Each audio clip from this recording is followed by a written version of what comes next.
My name is Gloria Henderson, and I'm 62 years old. I live in a little brick house on Magnolia Street in Stone Mountain, Georgia, the same house I've called home for 28 years. The last words I heard before they cut me out of my grandson's life were whispered right next to the birthday cake, so soft that nobody else could hear them but me. On that August afternoon in 2023, I stood in my son James's backyard, holding a wooden puzzle I'd spent 3 weeks searching for.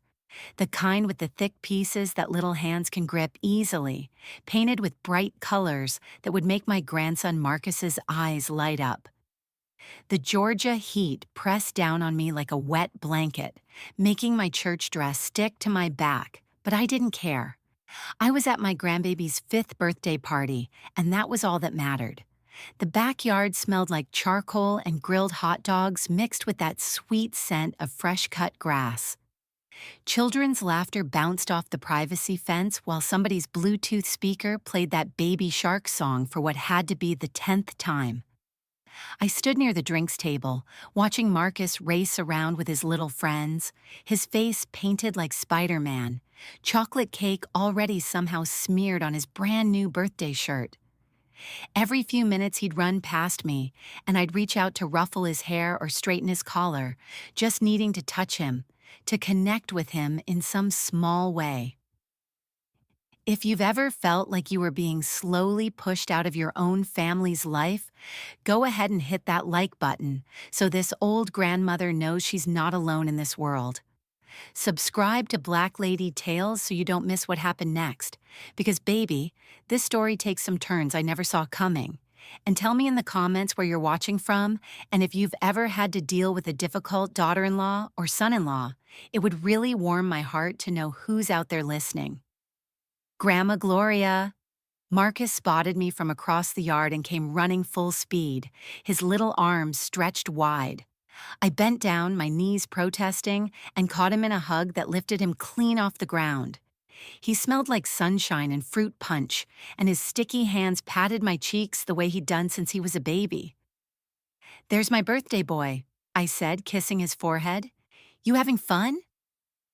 "Look what Mommy got me." He wiggled down and started pulling me toward the gift table, but before we could take 2 steps, Simone appeared. My daughter-in-law moved like smoke, always materializing right when Marcus and I were connecting. She wore a white sundress that probably cost more than my monthly grocery budget, her hair freshly done in those long goddess braids that framed her face perfectly. To anyone watching, she looked like the picture of maternal grace. "Marcus, baby, your cousins are looking for you over by the bounce house," she said, her voice honey-sweet but her eyes locked on mine with something else entirely. "Go on and play with them. But I want to show Grandma." "Go on now." The sweetness stayed in her voice, but Marcus knew that tone. Every child knows that tone. He dropped my hand and ran off, looking back once with those big brown eyes that reminded me so much of James when he was little. Simone smiled at me then, the kind of smile that never quite made it past her lips. "Gloria, so glad you could make it." The way she said it, you'd think I was some distant relative who'd shown up unexpectedly, not the grandmother who'd loved that baby since the day he drew his first breath. I'd been noticing it for months now, these little digs disguised as politeness, these small ways she kept putting distance between Marcus and me. "Wouldn't miss it for the world," I said, keeping my own voice level. "Where's James?" She waved vaguely toward the house. "Oh, you know him, probably somewhere talking about work. You know how men are."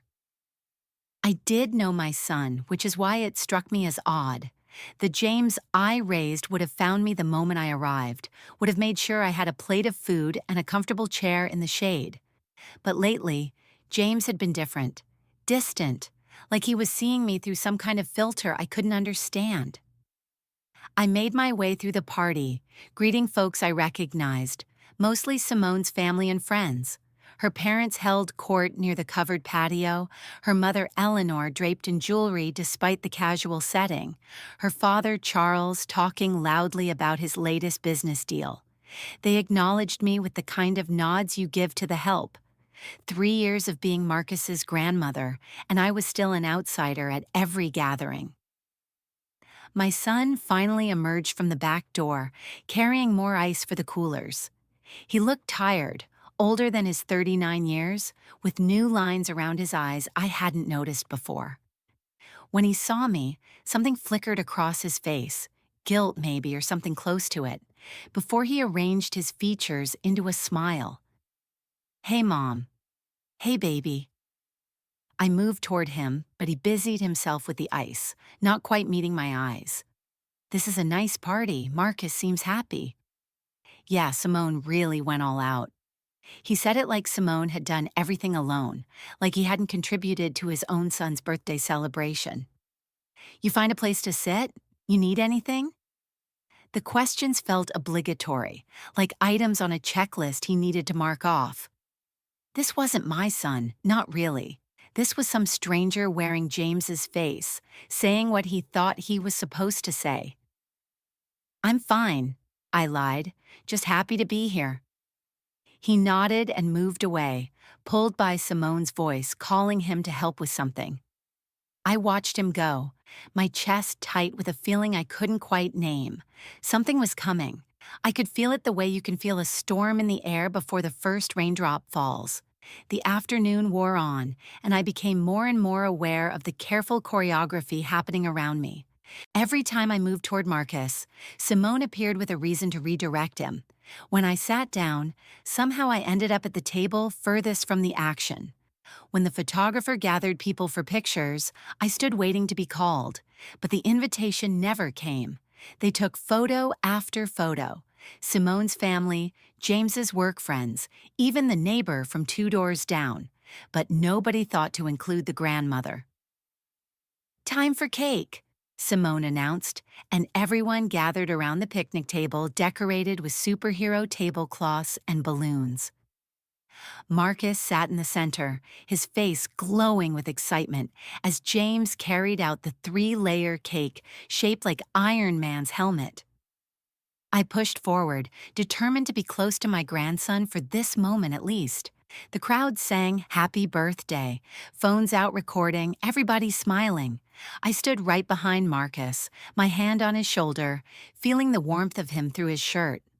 Simone stood on his other side, and as she leaned down to help him with the candles, she turned her head toward me. What happened next happened so fast, so quietly, that for a moment I thought I'd imagined it. Her lips barely moved. Her voice was softer than a whisper, meant for my ears alone over the singing. "This is your last time here, Gloria. Enjoy it." My hand went cold on Marcus's shoulder. The singing continued around me, but sounded suddenly muffled, like I was underwater. I looked at Simone, but she was already smiling for the cameras, helping Marcus blow out his candles, playing the role of the perfect mother at the perfect party. My phone nearly slipped from my numb fingers. I stepped back, my legs unsteady, trying to process what I just heard. Surely I'd misunderstood. Surely she hadn't just threatened to cut me out of my grandson's life while we stood there surrounded by celebrating people, while my son stood 3 feet away taking pictures. I looked around wildly, hoping someone else had heard, had seen the cruelty that had just passed between us. But everyone was clapping as Marcus blew out his candles, cheering as smoke rose from the cake. Nobody had noticed anything. It had been surgical in its precision, deliberate in its privacy. The rest of the party blurred into a nightmare of forced normalcy.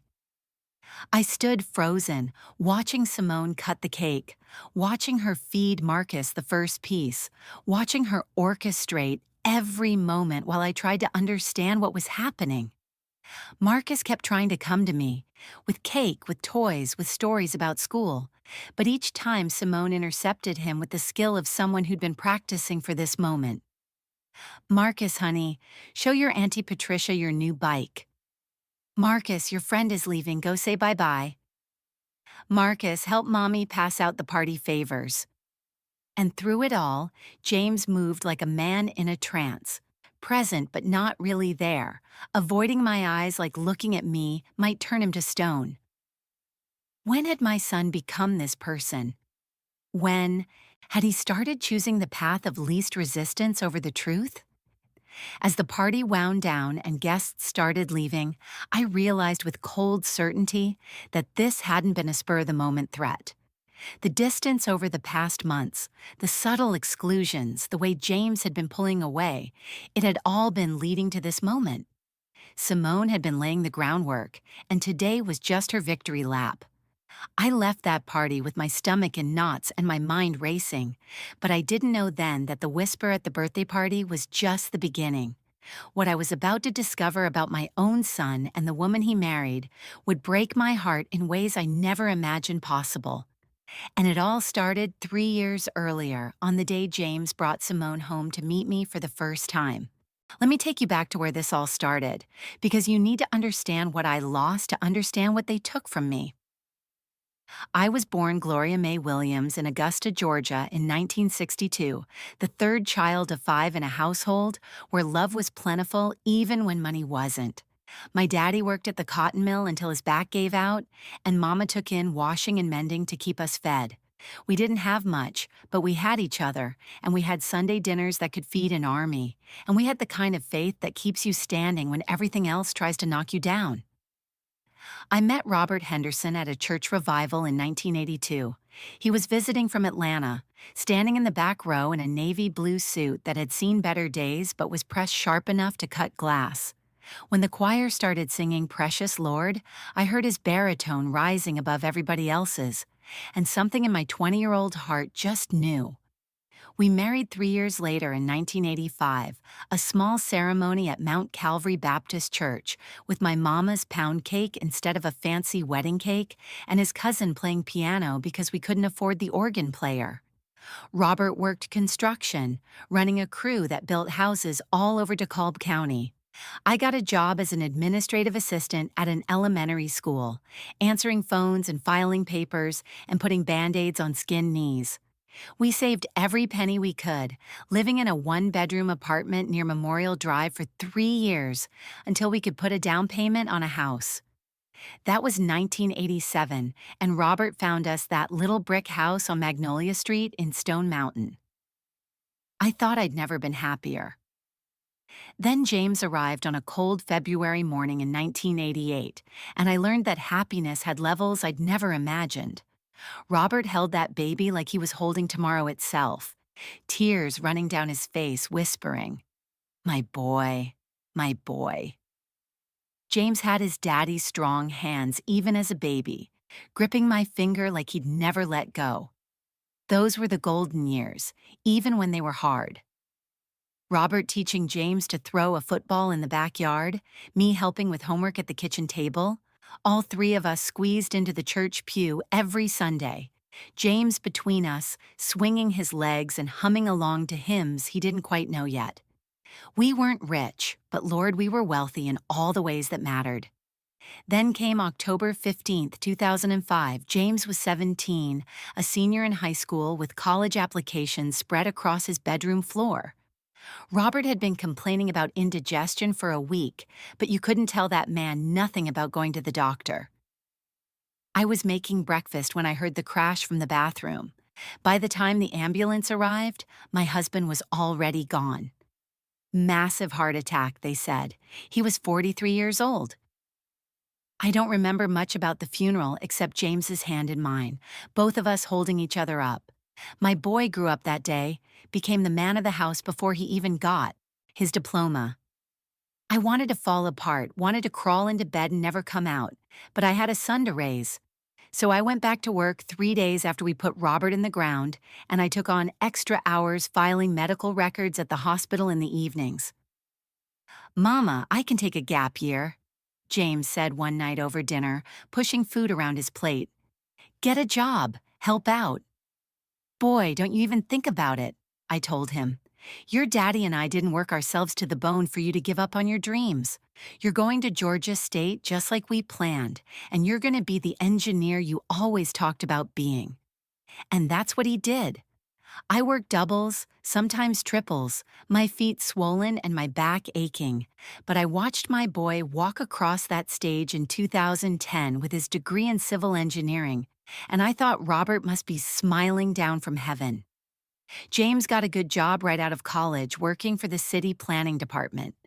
He'd come by every Sunday for dinner, bringing his laundry and fixing whatever was broken around the house. We'd sit on the porch afterward, drinking sweet tea and talking about everything and nothing. "You need to find you a good woman," I'd tell him, and he'd laugh. "Mama, I'm focused on my career right now. Besides, nobody can cook like you." Those Sunday dinners were sacred. James would call me twice during the week just to check in, sometimes showing up random Wednesday evenings with Chinese takeout, because he knew I'd forget to eat when I was tired. When the washing machine broke, he installed a new one. When the roof leaked, he was up there with a bucket of tar before I even finished explaining the problem.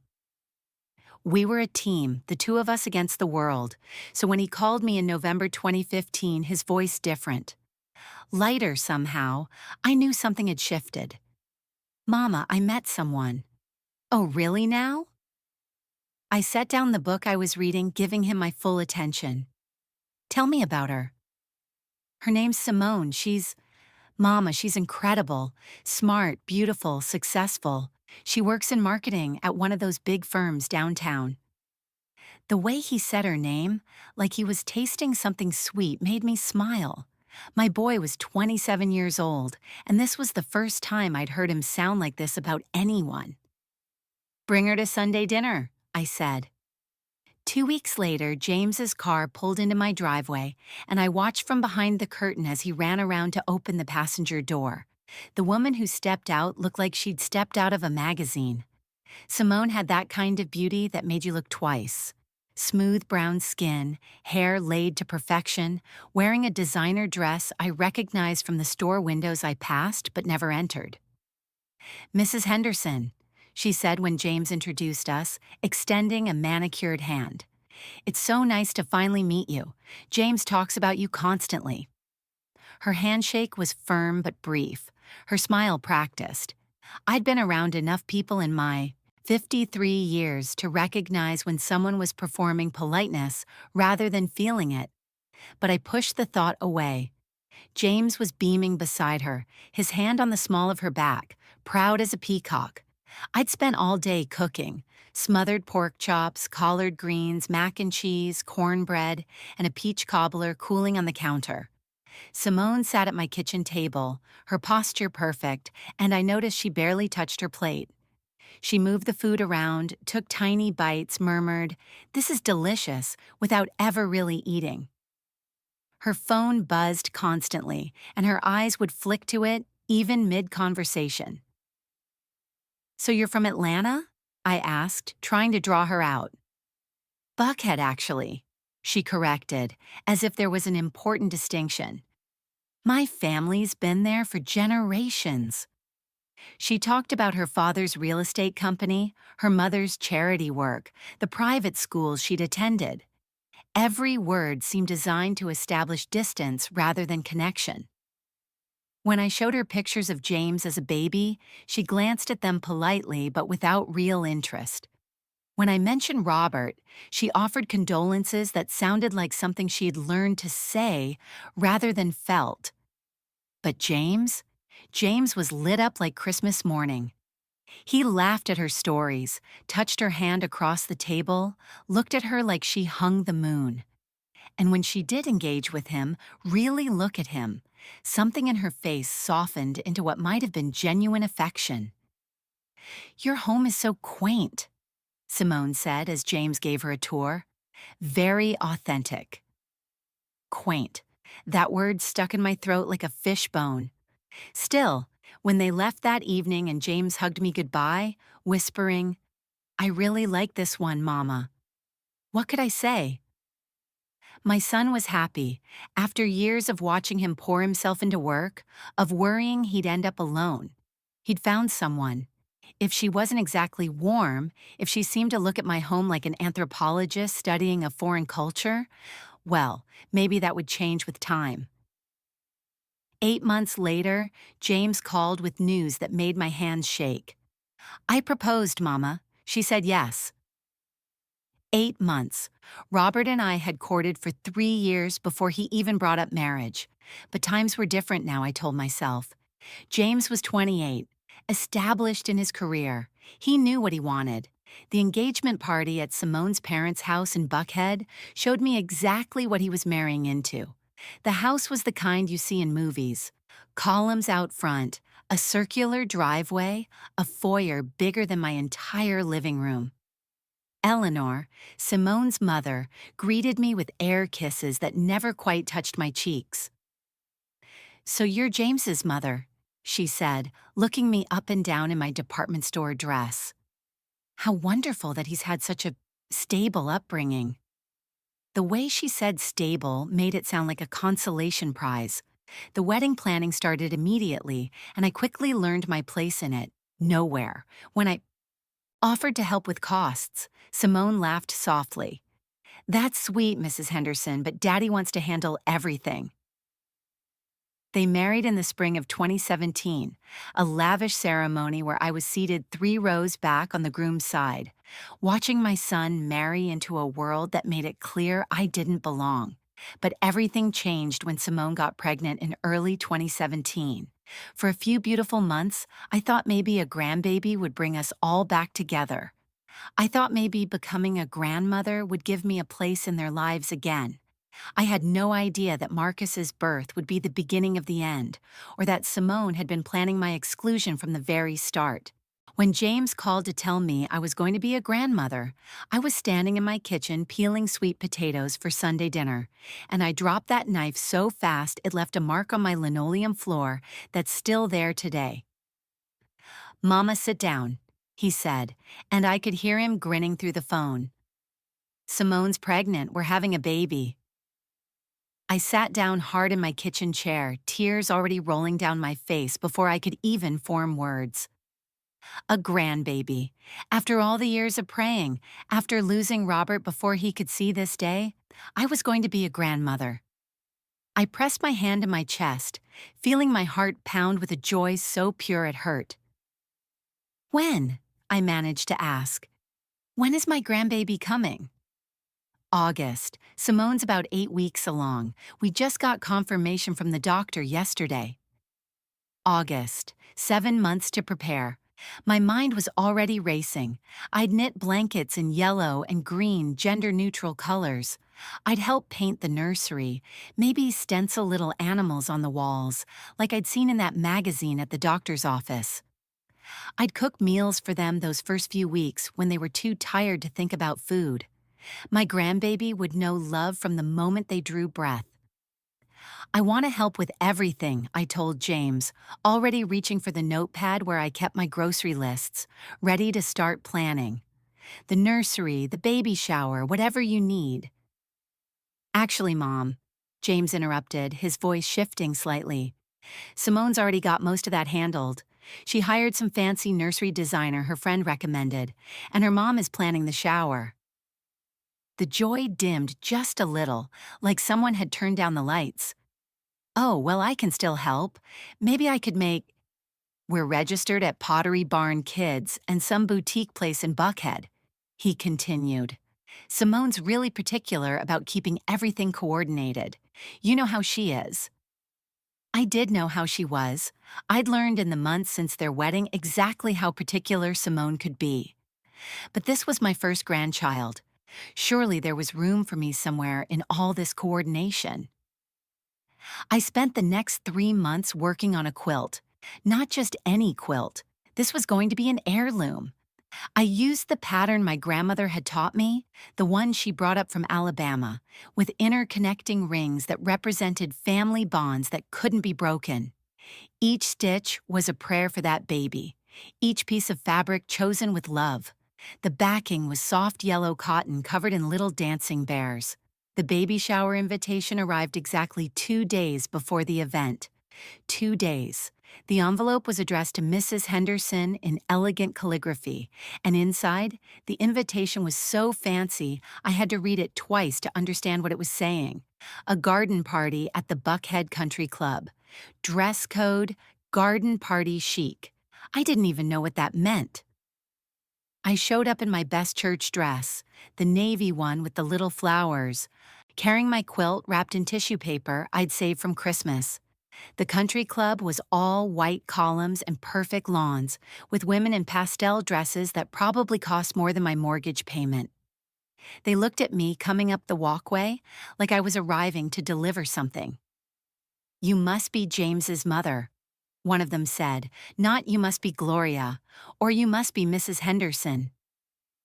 Just James's mother, like that was my whole identity. The shower was like something from a magazine. Tables with real china, centerpieces that belonged in a museum, tiny food that you needed 3 of to equal 1 real bite. Simone sat in the center of it all like a queen, her baby bump perfectly displayed in a flowing white dress, opening gifts that came in bags with more tissue paper than actual gift. When she got to mine, she held up the quilt for everyone to see. "Oh, how sweet," she said, in that voice that sounds like a compliment but feels like a pat on the head. "Handmade. How crafty." Her friends tittered, actually tittered. I heard one whisper to another, "Is that James's mother? She seems simple." Simple. Like I was some country bumpkin who didn't know better than to bring a homemade gift to a fancy shower. I left after an hour, claiming I had somewhere else to be. Nobody tried to stop me. Marcus came into this world on August 12th, 2017 at 3:47 in the morning. I know the exact time because I was wide awake, had been all night somehow knowing. When James finally called at 6 a.m., I was already dressed. "He's here, Mama. Marcus Robert Henderson, 7 pounds 8 ounces. Marcus Robert. They'd given him Robert's name. I named my grandson after James's best friend from college, Marcus Williams, who'd been like a brother to him since their freshman year at Georgia State. It touched me that they'd honored that friendship and used Robert as the middle name to honor his grandfather he'd never meet. I drove to that hospital so fast, I'm surprised I didn't get pulled over, my heart singing the whole way. But when I got to the maternity ward, Simone's parents were already there, had been there all night. Eleanor had been in the delivery room. I'd had no idea Simone was even in labor. 15 minutes, the nurse told me when I asked to see them. Mother needs her rest. 15 minutes to meet my first grandchild. Simone's parents had been there for hours, but I got 15 minutes. I held my tongue and followed the nurse to the room. Marcus was the most beautiful thing I'd ever seen. When James put him in my arms, the weight of him, the warmth of him, the way his little face scrunched up, I fell in love so completely, it took my breath away. "Hello, sweet boy," I whispered. "I'm your Grandma Gloria. I've been waiting for you." "Careful with his head," Simone said from the bed, watching me like I might drop him. "Support his neck more." "No, not like that." I'd raised a baby. I'd held 100 babies at church, but I adjusted my grip. Anyway, not wanting to start trouble. "He needs to eat soon," Simone announced after what felt like 30 seconds. "I should feed him." James took Marcus from my arms and that was it. My 15 minutes weren't even 15 minutes. As I left, I passed Eleanor in the hallway, carrying a designer diaper bag and heading back into the room like she owned the place. The rule started immediately. If I wanted to visit Marcus, I had to call first. Not text, call, and not James, I had to call Simone. She'd check her schedule and let me know if it was convenient. Meanwhile, I'd see Eleanor's Mercedes in their driveway every time I drove past. She had a key. She came and went as she pleased. When Marcus was 3 months old, I brought over a stuffed elephant I'd found at a craft fair, handmade by a local artist. The next time I visited, it was gone. "Oh, that," Simone said when I asked. "We donated it. We're trying to keep his nursery minimal. Too many toys overstimulate babies. But Eleanor's gifts, the designer clothes, the expensive toys, those stayed." Christmas of 2017 nearly broke me. I was invited for exactly 2 hours on Christmas afternoon. 2 hours. I arrived to find Eleanor and Charles had been there since Christmas Eve. They were staying the night. But I got 2 hours like I was some distant relative paying an obligatory visit. "Can I hold him while we open presents?" I asked, reaching for Marcus. He's on a schedule, Simone said, checking her phone. It's almost nap time, maybe later. Later never came. I watched my grandbaby's first Christmas from across the room while Eleanor held him for photo after photo. I started writing it all down in a journal, partly to make sure I wasn't going crazy, partly because I needed somewhere to put all this hurt. January 15th, 2018, asked to babysit Marcus while they went to dinner, told they have a nanny for that. January 22nd, saw on Facebook that Eleanor babysat him 3 times this week. February 3rd, tried to FaceTime with Marcus. Simone said it would disrupt his routine. When Marcus turned 1 in August 2018, I was allowed at the party but kept at arm's length. When they took family photos, I stood to the side, waiting to be called over. The photographer never called me over. James never noticed. Or maybe he did, and just didn't care anymore. By the time Marcus was 2, he knew me enough to light up when I walked in. "Grandma Gloria!"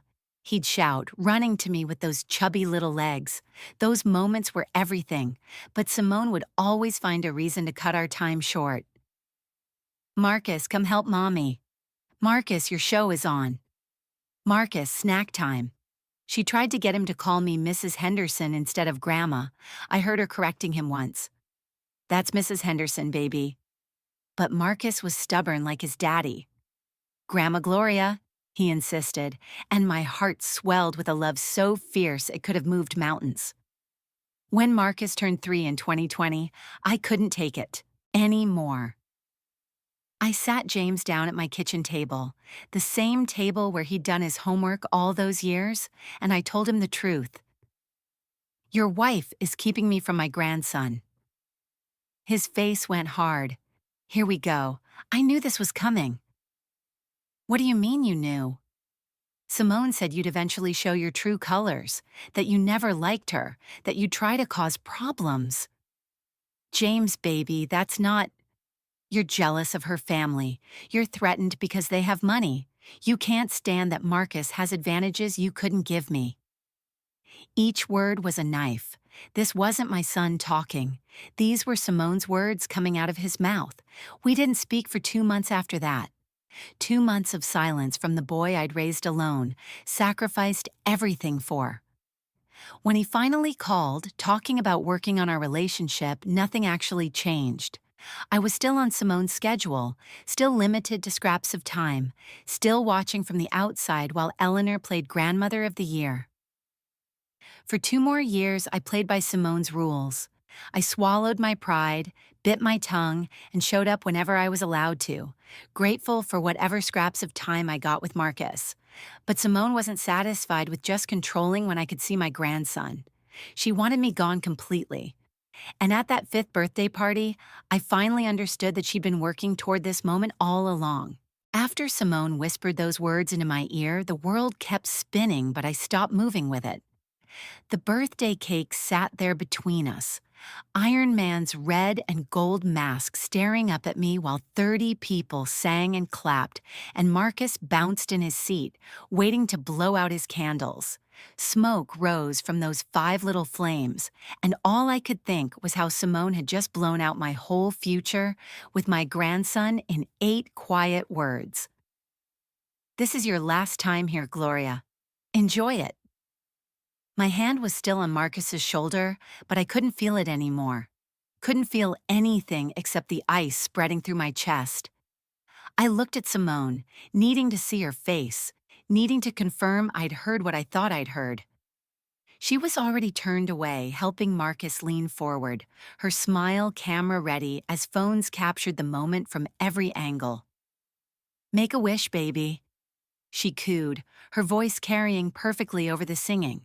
Nobody had heard her threat. Not James, standing 3 feet away recording everything on his phone. Not Eleanor, positioned on the other side for the perfect grandmother photo. Not one single person at this party knew that I'd just been told I was being erased from my grandson's life. Marcus blew out his candles in one big breath and everyone cheered. I stepped back, my legs moving on their own, putting distance between me and the celebration that was continuing without me. The cake cutting, the cheers, the chorus of happy voices, it all became noise, like static on an old radio. Mrs. Henderson, you want cake? One of the other mothers held out a paper plate with Iron Man's face sliding in red frosting. I shook my head, not trusting my voice. My throat had closed up tight, the way it did the day the doctor told us about Robert's heart attack. That same feeling of the world tilting, of everything you thought was solid suddenly turning to sand. I watched Simone work the party like a conductor with an orchestra. She guided Marcus to his cousins when he started walking toward me with his cake. She called him over to open presents when he tried to show me his new bicycle. Every single time that baby tried to come to his grandma, she had a reason to redirect him. Marcus, come here, sweetie. Aunt Patricia wants to see your new superhero costume. Marcus, help Mommy pass out the goodie bags. Marcus, your friend Tommy's leaving. Go say bye-bye. And James? My son moved through that party like a ghost of himself. When I tried to catch his eye, he suddenly needed to check the coolers. When I moved toward him, he remembered something in the house that needed his attention. He knew, maybe not the exact words Simone had whispered, but he knew something was coming. I could see it in the way he wouldn't look at me, the way his shoulders tensed every time I got close. The party was winding down, parents collecting their children, thank yous and goodbyes floating through the air. I stood by the fence holding my purse with both hands to keep them from shaking, waiting. Most of the guests had left when I finally cornered James in the kitchen. He was washing dishes, his back to me, scrubbing the same plate over and over. Son, I need to talk to you. Mom, this isn't the time. Simone said something to me. During the cake, she said, Mom, not now. He still wouldn't turn around, just kept scrubbing that plate like his life depended on it. James, this is important. She told me this was my last time here. The plate slipped from his hands, clattering in the sink. He turned around slowly, and the look on his face told me everything. This wasn't news to him. She told you that? His voice was flat, resigned. Right there at the cake where nobody else could hear. James, what's going on? He dried his hands on a dish towel, taking his time, folding it precisely before setting it on the counter. Let's go outside. I followed him to the far corner of the backyard, away from the remaining guests, away from the bounce house where Marcus was still playing. The August sun was low in the sky now, painting everything orange and gold, too beautiful for what was about to happen. We've been meaning to talk to you, he started, and that word, we, hit me like a physical blow. Not, I need to talk to you, or Simone wants to discuss something. We, like they were a unit and I was the outsider. Simone and I have decided we need boundaries. Boundaries? The word tasted foreign in my mouth. What kind of boundaries? James looked past me, toward the house, like he was checking if Simone was watching. We don't think it's healthy for Marcus to have you in his life right now. The ground beneath my feet seemed to dissolve. I reached for the fence post to steady myself. What are you talking about? I'm his grandmother. I've been in his life since the day he was born. You're too critical of Simone. When have I ever— You make inappropriate comments. What comments? James, what? You don't respect our parenting decisions. Marcus gets confused when you undermine us. The accusations came fast, like he was reading from a script he'd memorized. Each one was a lie wrapped in just enough half-truth to sound plausible if you didn't look too close. You told Marcus he could have candy after we specifically said no. That was years ago, and I asked you first. You criticized Simone's cooking in front of him. I never— James, you know that's not true. You made that comment about people with money. That comment, one offhand remark years ago about how some folks have more money than sense, said to my friend Claudette on the phone when I didn't even know Marcus was in the room. Somehow, that had become a weapon against me. Son, you know me. You were raised in my house. You know I would never deliberately undermine you or disrespect. I know Simone wouldn't lie to me. there it was. The choice had already been made. Between the woman who birthed him, raised him alone, sacrificed everything for him, and the woman he shared a bed with, he'd chosen. And I'd lost. So what are you saying? My voice came out smaller than I intended. I can't see my grandson anymore? We need space. We're asking you not to contact us for a while. How long is a while? I don't know, until Simone feels comfortable. So Simone decides when I can see my grandson? She's his mother. And I'm yours. The words hung between us, heavy as storm clouds. James wouldn't meet my eyes. He stared at his shoes, at the fence, at the sky, anywhere but at me. The boy who used to crawl into my bed during thunderstorms, who called me from college just to hear my voice, who brought me flowers every Mother's Day without fail, couldn't even look at me while he broke my heart. I tried one more time, pulling out everything I had left. James, I raised you by myself after your daddy died.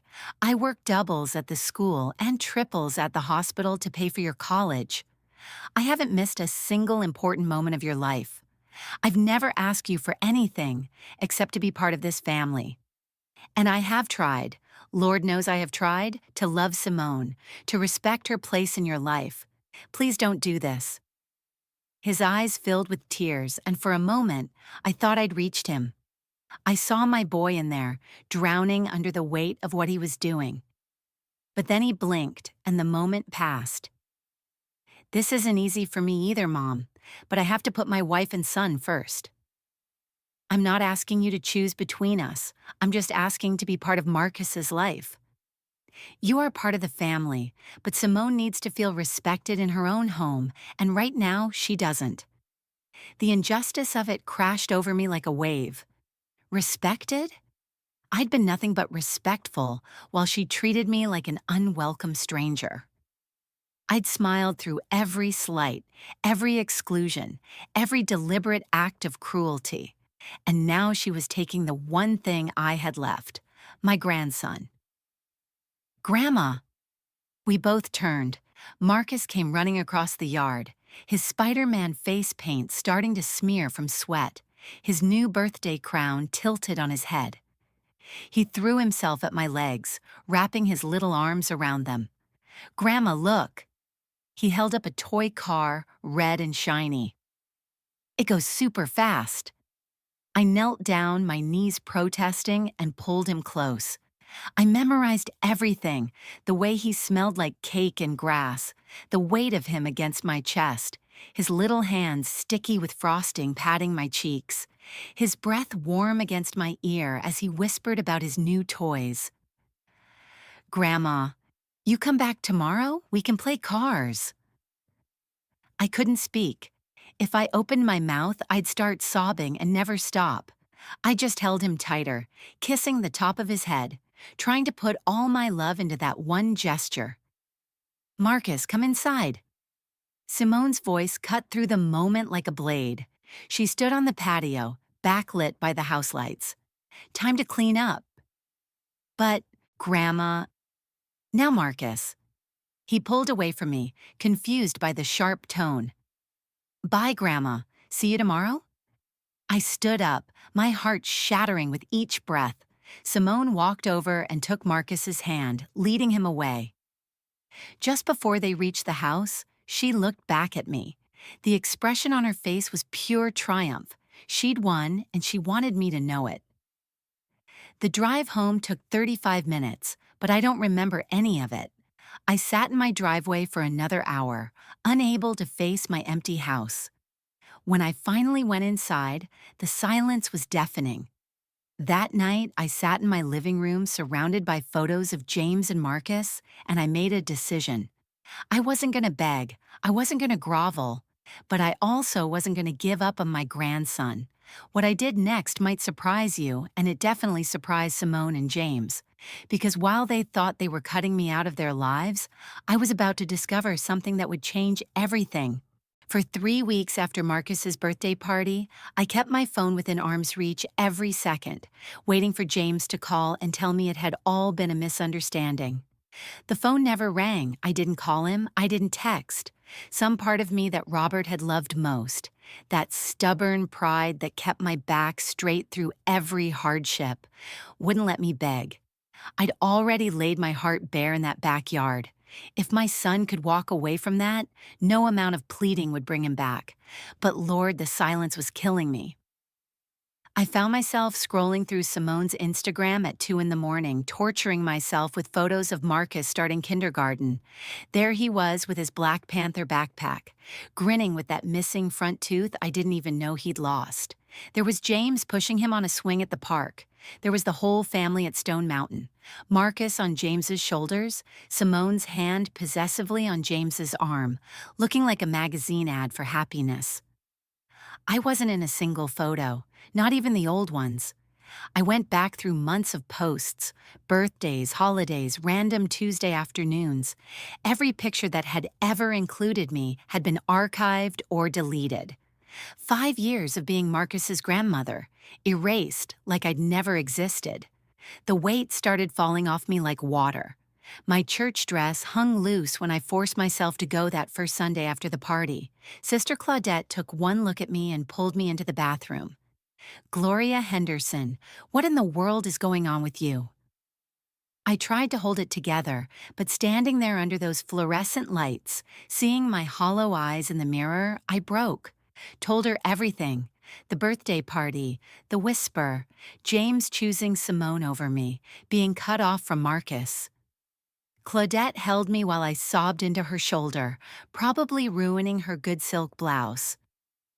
"Baby," she said when I finally stopped shaking, "let me ask you something. Who else has James lost touch with since he married that woman?" The question stopped me cold. I hadn't thought about it that way, but once Claudette said it, the pieces started falling into place. Marcus Williams, James's best friend since college, the man my grandson was named after, when was the last time James mentioned him? His cousin Denise, who used to come to every holiday dinner? His godmother Paulette, who helped me raise him after Robert died? "That woman is isolating him," Claudette said, handing me a tissue. "And you need to document this. This isn't just about you, Gloria. This is about control." I went home and made a list. Every person James had been close to before Simone. Then I started making calls. Marcus Williams answered on the third ring. "Mrs. H, is that really you?" "Hey, baby, I need to ask you something. When's the last time you talked to James?" There was a long pause. "Man, it's been over 2 years.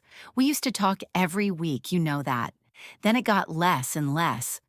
Now he doesn't even return my calls. I figured maybe I'd done something to offend him, but I don't know what."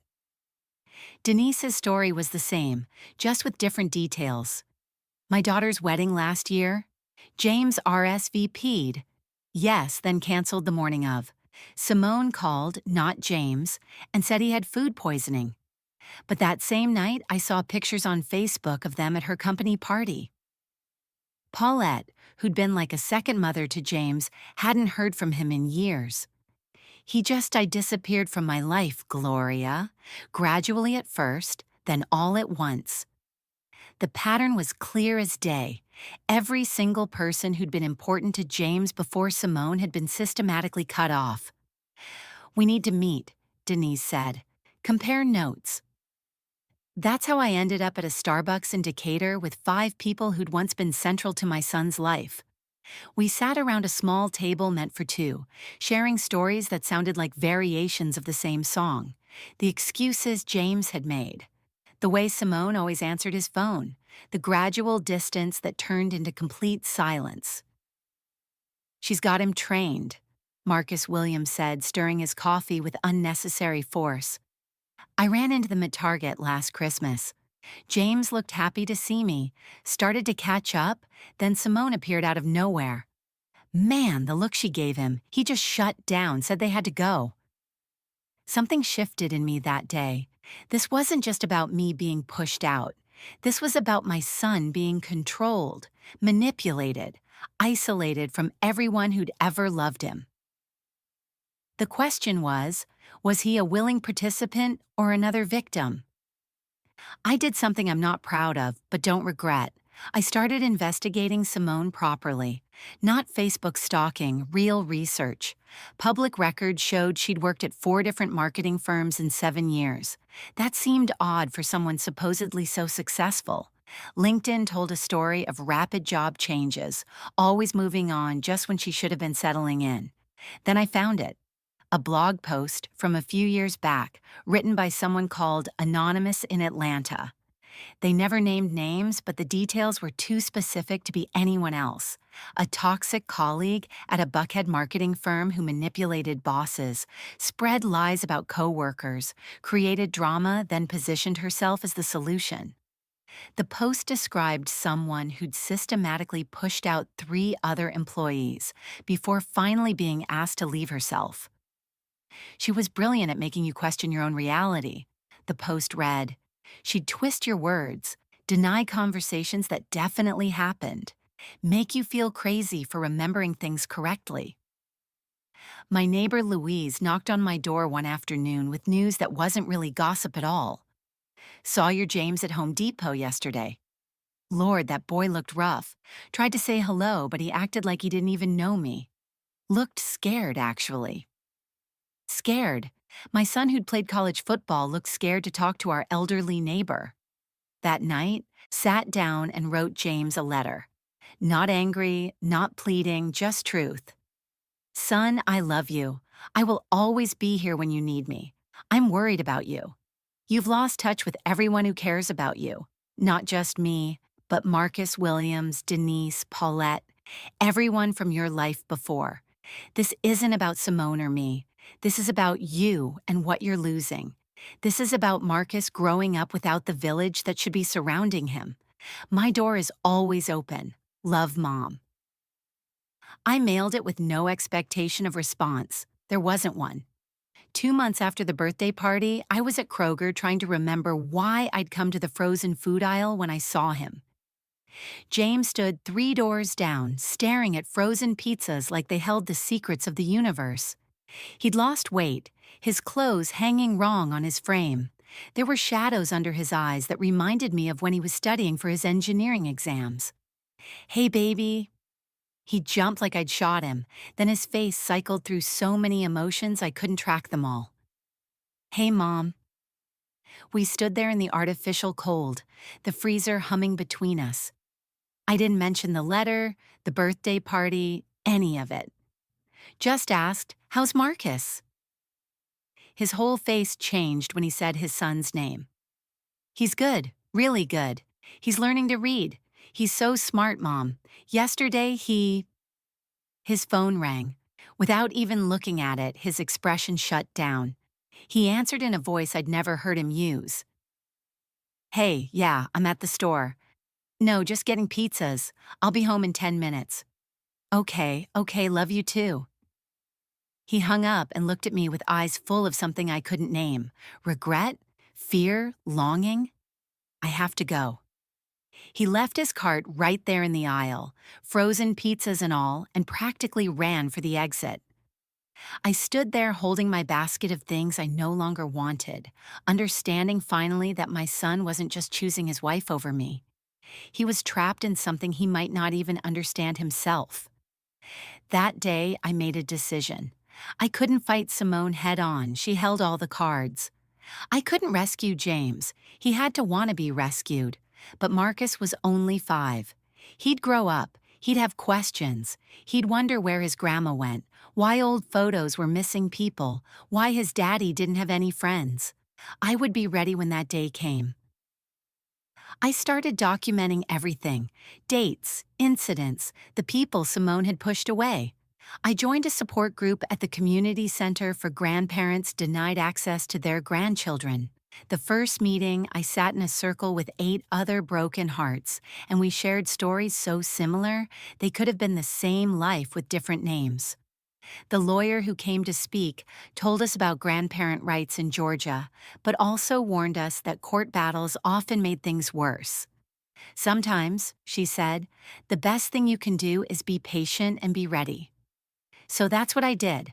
I started volunteering at the Boys and Girls Club, channeling all that grandmother love into children who needed it.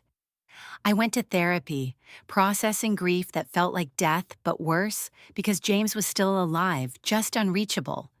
I began to heal, not from the wound, that stayed open, but around it, building a life that could exist alongside the pain. 6 months after the birthday party, my phone rang. Unknown number. I almost didn't answer, but something made me pick up. Mrs. Henderson, this is Eleanor, Simone's mother. My heart stopped. Eleanor? I need to talk to you about my daughter. Can we meet? What Eleanor told me in that conversation changed everything I thought I knew about Simone and why she'd worked so hard to push me out of my grandson's life. And what I did with that information would test every ounce of character I had left. Because Eleanor wasn't calling to apologize. She was calling to warn me. Eleanor's voice on the phone sounded nothing like the cold, dismissive woman who'd looked down on me at engagement parties and family gatherings for the past 7 years. Simone has always been like this, Mrs. Henderson, since she was a little girl. We met at a quiet coffee shop in Douglasville, halfway between our homes where nobody would recognize us. Eleanor sat across from me, her usual perfect appearance slightly undone. No jewelry, simple clothes, worry lines I'd never noticed before. When she was 7, she stopped speaking to her sister Ava for 6 months because Ava touched her favorite doll. Not broke it, touched it. Eleanor stirred her coffee with a shaking hand. We thought she'd grow out of it. We got her therapy, tried everything, but she just got better at hiding it. I watched this polished woman crumble as she laid out 30-some years of her daughter's patterns. Every relationship that started perfect and ended with Simone as the victim and the other person erased. College roommates, boyfriends, coworkers, even family members, all cut off when they didn't follow Simone's unspoken rules. I thought James would be different, Eleanor continued. He was so strong, so grounded. And when Marcus was born, I hoped motherhood would soften her, but it just gave her more to control. Why are you telling me this now? Eleanor looked me straight in the eye. Because your son is drowning and my grandson is watching his father disappear. James has lost weight. He doesn't smile anymore. He takes anxiety medication just to get through the day. And Marcus, that bright little boy, is starting to walk on eggshells just like his daddy. My chest tightened. Can't you talk to her? She cut me off for 3 months when I suggested she was being too strict with Marcus's schedule. 3 months without seeing my grandson because I dared to have an opinion. I can't risk it again. At least if I stay quiet, I can be there for Marcus. But I'm already cut off. Exactly. So you can be ready when James finally breaks, because he will. They always do. Her college boyfriend lasted 4 years before he literally fled the state.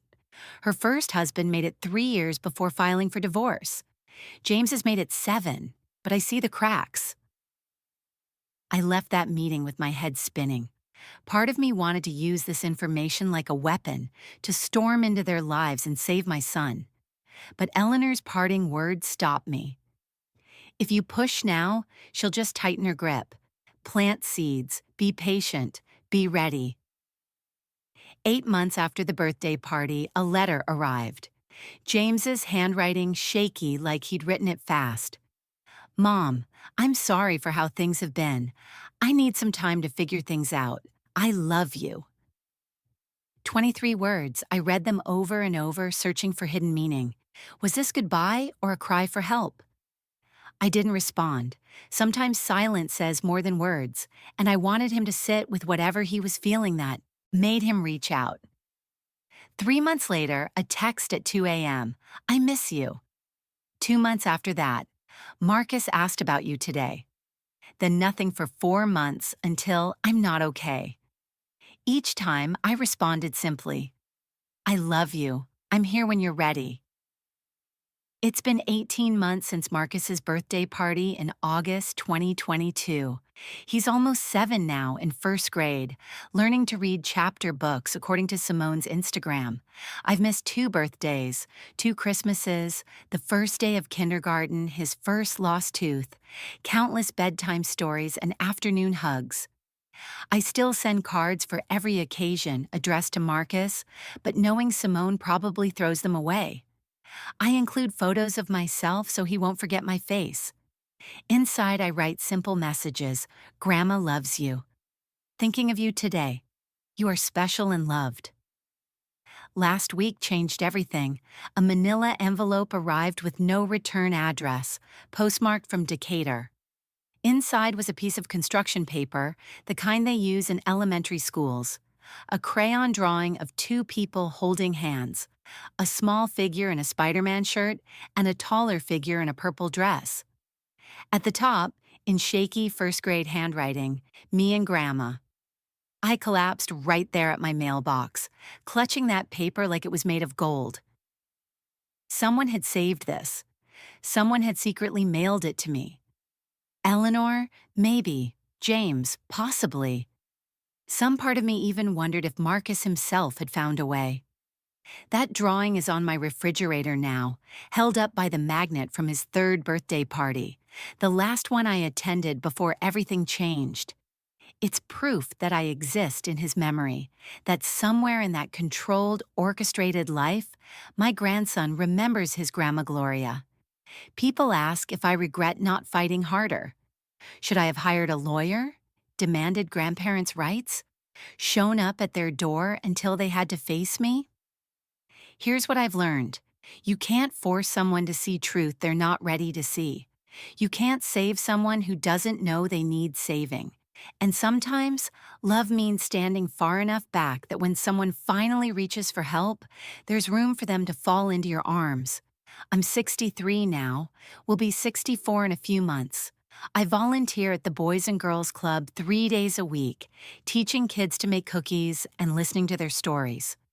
I joined a grief support group, though my loss is complicated by the fact that the people I'm grieving are still alive.